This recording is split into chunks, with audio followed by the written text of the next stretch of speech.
Hello, friends. Style Pros here. The topic of work-life balance has been on my mind heavy lately, and honestly, it's something I never thought about before. It's not something that I cared about before because I always knew, as someone who is very ambitious, I knew that I was going to have a career and a type of job where I would be very busy and work all the time. And in fact, I attributed success to late hours, being the producer. I subscribe to the hustle culture, I'll sleep when I'm dead mentality. And how you view success and even how you view work-life balance, it's really dependent upon a lot of things. So first, it could be how you were raised. Luckily I have very supportive parents. I'm the one that puts pressure on my own self to succeed, and I'm my own worst critic. But for someone else, it might be that their parents put pressure on them to perform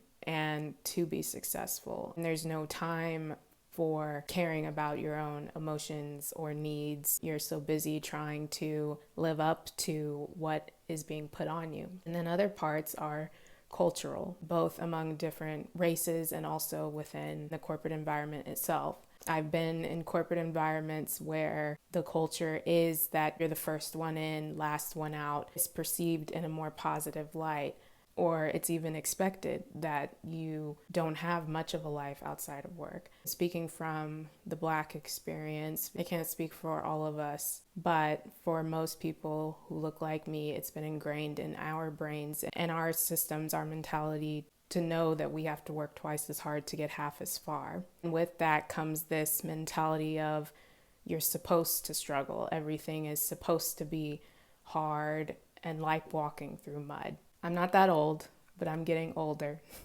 And just like how you can't hang like you used to with going out or partying or drinking or whatever it is, as you get older, your priorities change. That same shift has happened to me with how I view work-life balance, with how I view success, and even how I view myself and the role that I play in the people that I'm around. When I was younger, I could live off of 4 hours of sleep and be okay and keep going. I could drink a ton of caffeine because education was and is so important to me, because my career was and is so important to me. I didn't really prioritize or care about other aspects of living a fulfilled life.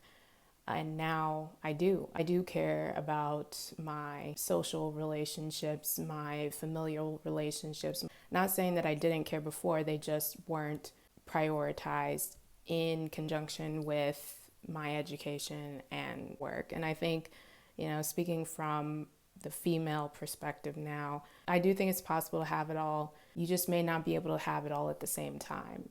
And even with this concept of work-life balance, I don't know if work-life balance actually exists. I think it's something that maybe we chase after but won't fully ever achieve.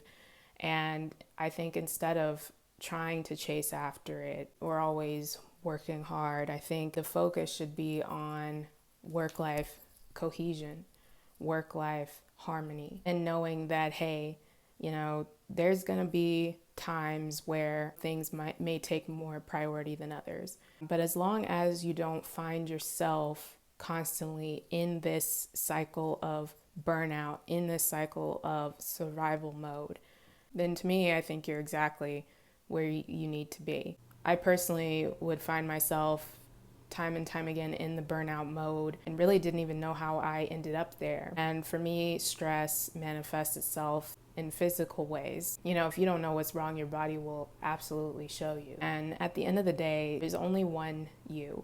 We're all just here living life for the first time. And you know how that saying goes, you can't pour from an empty cup. If you constantly run yourself into the ground, then you won't be able to achieve that success, whatever it looks like for you. Be your best self to your own self and to the people and things in your life. It's so important to show up for yourself. Definitely over the last few years, and I'm still navigating this to this day, but I have learned the art and importance of setting boundaries and of sticking to them, not just setting them. If you don't set boundaries and if you don't stick to them, most importantly, then resentment starts to build and you start to get mad, and you think you're mad at other people, but really you're mad at your own self because you've let your own self down. People do what you allow. And if you constantly allow, then at the end of the day, you're only hurting yourself.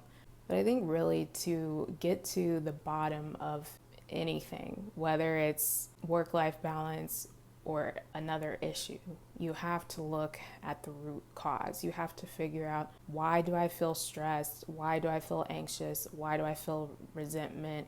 It's so important to routinely do inventory on your own self and see what in your life and who in your life is not working and the changes that need to be made. And that can look in a lot of different ways. I mean, for me, I like blogging and social media, but at the same time, notifications overwhelm me. I have a timer on my phone that turns off all of my apps from 10 p.m. to 10 a.m. That way, when I wake up, I don't wake up looking at a bunch of notifications. I also got an alarm clock to, again, prevent me from being on my phone so much. I'm a millennial, so I grew up before this kind of age of the internet and social media, and then lived through it to where it is today. I think it's great to be able to connect with people and learn things virtually, but at the same time, if you really think about it, you're getting overloaded with so much information in a short period of time. And if you do that day in and day out, you are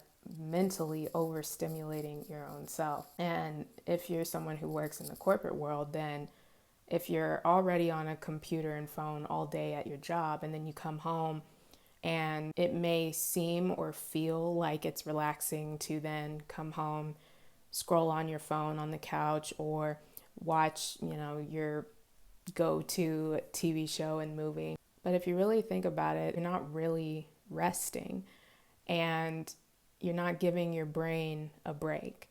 And I used to think that rest just meant going to sleep. And I was that person that equated, relaxing to being lazy. I don't think that way now. But when I realized that there is not just physical rest, but spiritual rest, emotional rest, there's all these types of areas in your life that you really don't realize that can drain you if you don't do any sort of detox or don't allow yourself to really decompress and ground and rest.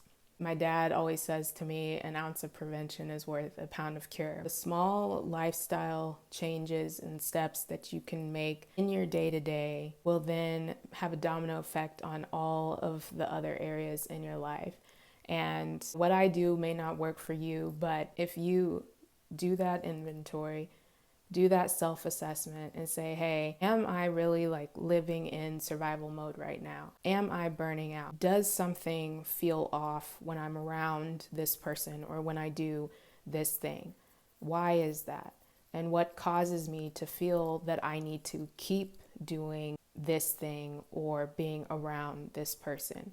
Does that come from a toxic mindset that I have that needs to shift?